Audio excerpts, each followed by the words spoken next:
Assalamualaikum warahmatullahi wabarakatuh guys. Apa kabar kalian, sehat? Sehat lah ya kan? Apa pula tak sehat? We walk the talk, not only talk the talk. Guys, oke guys, sebelum kalian menonton video ini, alangkah baik dan benarnya kalian subscribe channel ini ya kan? Biar apa? Biar channel ini makin berkembang dan aku pun makin semangat lagi untuk bikin konten. Tanpa berlama-lama kalian pun udah gak sabar lagi untuk nonton videonya ya kan? Langsung aja kita gaskan. Ini dia guys videonya. Mana guru upahnya amal jariah. Kalau mau cari uang jangan jadi guru, jadi pedagang. Gawat. Halalan thayyibah. Ya. Rezekinya itu. Insya Allah. Maka itu jangan ikut-ikutan terhadap para pedagang. Emang tujuannya mencari uang. Sedangkan guru itu tujuannya mulia. Bagaimana memintarkan anak orang. Ya. Itu tujuannya, bukan cari uang. Kalau mau cari uang jangan jadi guru, jadi pedagang lah. Ya. Iya, Tetapi kelas sekali kata-kata mutiara adalah Bapak ini ya, orang yang respect bodoh. kali aku sumpah. Terlewat, ya kan guys. Kalau nggak mau jadi guru, jadi pedagang aja. Karena guru itu amal jariah, nggak perlu dibayar. Jangan mengharap gaji. Menak itu lebih gila lagi amal jariahnya guys. Begitu nggak usah aja digaji orang itu. Amal jariahnya luar biasa guys. Nah, kalau bisa, orang itu tak usah digaji, guru aja lah yang digaji, kan?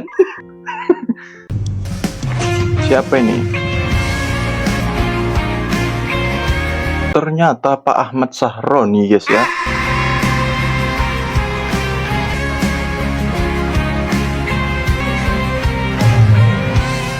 Bisa juga dia menjadi pemain sinetron guys ya. Aku baru tahu aku guys. Dia pernah main sinetron guys, main film ya kan. Oke, next sini apa guys? Wapres, Fafa dan sebagainya. Enggak. Hah? Enggak, siapa yang bilang kaitan sama Mas Gibran? Tadi fotonya, video. Apa emang Mas Gibran, Mas Aiman? Tadi kan ada fotonya. Iya, saya kan bilang Ada videonya. Iya, saya nggak ngomong. Nah, ini Mas kita luluskan dulu. Ada Fufu Fafa. Ada kemudian foto Saya Mas tidak. Gibran. Saya nyebut Mas Gibran nggak tadi? Saya nyebut makanya kan fotonya Mas Gibran. Oh. Fotonya Mas Gibran di bawah itu tulisan Fufu Fafa. Ada juga kemudian fotonya Mas Gibran disebutkan ada intinya bahwa ikut demo DPR gitu kan? Oke, tapi Fufu Fafa Mas Gibran nggak sih? Kita nggak bahas itu ya. Dan saya nggak sebut itu. Sepertinya Anda menjebak. Gaji guru dan dosen harus kecil. diukur kinerjanya.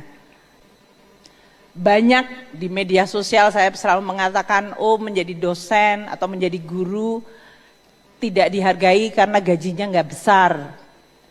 Ini juga salah satu tantangan bagi keuangan negara. Apakah semuanya harus keuangan negara ataukah ada partisipasi dari masyarakat? Bagus sekali. Apakah harus dari negara? Iyalah, jadi sedangkan pejabat aja bisa. Fasilitasnya itu mewah-mewah gitu. Kenapa guru aja gajinya segitu? Lagi ditanya partisipasi masyarakat, kan ngaco dah itu.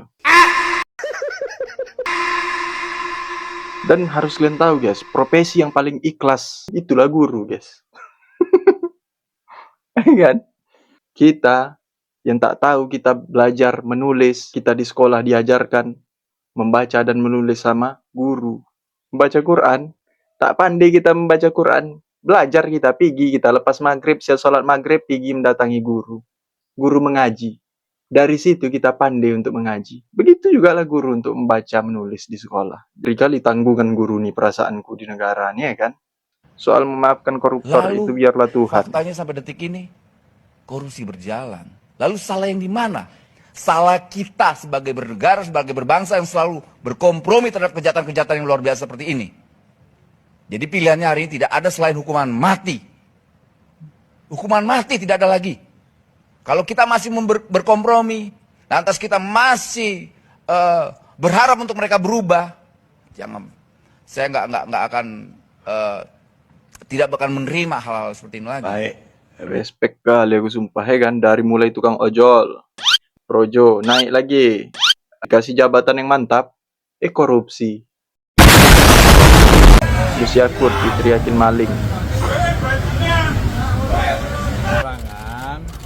Pendalaman pemahaman terkait dengan yang dulu ditanyakan di pertama kali. Saya izin ya.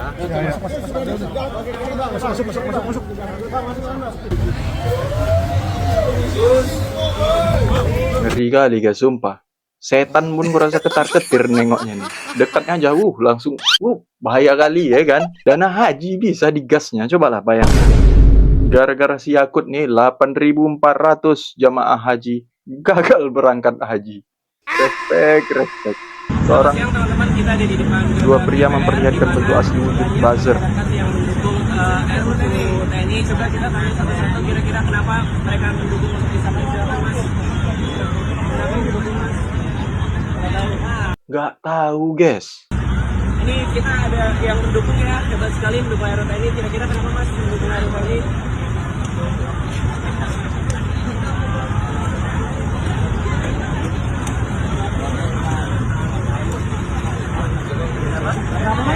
Gak apa-apa Mas, dijawab aja, gak apa-apa, santai aja. Tapi mendukung ya? Mendukung. Tapi tahu kenapa? Oke, gak apa-apa. Gak tahu kenapa, tapi dia bisa ikut demo, mendukung itu. Kan kacau kali ini namanya. Memang luar biasa Indonesia nih, sumpah. Bentuk wujud asli buzzer di dunia nyata, tapi kalau di dunia media sosial itu beda lagi guys. Sebenarnya jalan tol itu bukan pemerintah yang buat, jangan lupa ya. Itu dibikin oleh investor, oleh swasta. Pula baru tahu aku guys. Itu adalah swasta. Kenapa dibangga-banggakan yang bangun Jokowi gitu? Itu pertanyaan Bang. Ini yang sekarang dibangga-banggakan yang bukan miliknya. Jadi saya ingin tanya, pernahkah SBY meresmikan jalan tol? Nggak pernah. Karena bukan miliknya. Karena bukan memang pekerjaan pemerintah. bukan pekerjaan pemerintah. Nah, dulu saya di Kementerian BUMN melarang tuh menteri meresmikan jalan tol, bukan pekerjaan kita. Kenapa kita yang meresmikan? Kalau ini rajin kali meresmikan. Mau pamer. Ya. Dan dibodoh-bodoh yang di bawah. Nah, ini kan, tapi tepuk tangan juga gitu kan. Nah, jadi infrastruktur Oke, next ini apa guys? Saya ingin Intinya yang saya mau tanya, sebetulnya jadi pejabat itu nggak ngapa-ngapain aja, udah kaya. Iya, Iya kan? saya sih beritahu. Kenapa sih orang masih korupsi? Ini gajinya pejabat nih. Resminya memang kalau gaji menteri itu 19 juta. cuma 18 juta. Tetapi take home pay-nya banyak itu. Yang dibawa pulang bisa 150 rata-rata minimal. Dan itu bersih. Ditambah remunerasi dianggap 100%. Ditambah uang operasional yang itu bisa dipakai untuk apa saja. Itu 125 juta. Banyak. Saya 20 tahun lebih menjabat dan segitu dapatnya. Saya simpan semua bisa lebih dari 30 miliar. Itu yang korupsi itu orang gila tuh. Tapi itu dibantah. Kan Pak Mahfud kan ketua MK juga. Iya. Sidang itu kan dapat duit juga, Pak. Oh iya. Itu cukup. Saya waktu keluar dari MK tuh kaget. Loh kok hartanya banyak ya gitu. Kan itu langsung disetor ke bank. Baru tahu aku guys, ternyata. Tapi yang herannya kita udah banyak gitu, masih korupsi juga. Inilah bahaya kali ya kan. Mereka bilang, saya paling Pancasila, saya Indonesia, saya Pancasila. Apa yang terjadi? Si paling Pancasila ketangkep. Orang yang bilang saya paling Pancasila aja ketangkep, korupsi, pencuri. Najis, pencuri. Ketua DPR RI yang bikin hukum. Anggota DPR, undang-undang macam apa yang akan dibuat oleh pencuri? Dan siapa orang-orang ini semuanya yang gue tampilin? Ketua partai PKS, ketua partai Demokrat udah keluar dari penjara. Mana menurut kalian guys? Namanya PKN. Ketua P3 yang lama, ketua P3 yang baru, dua-duanya ketua loh. Kan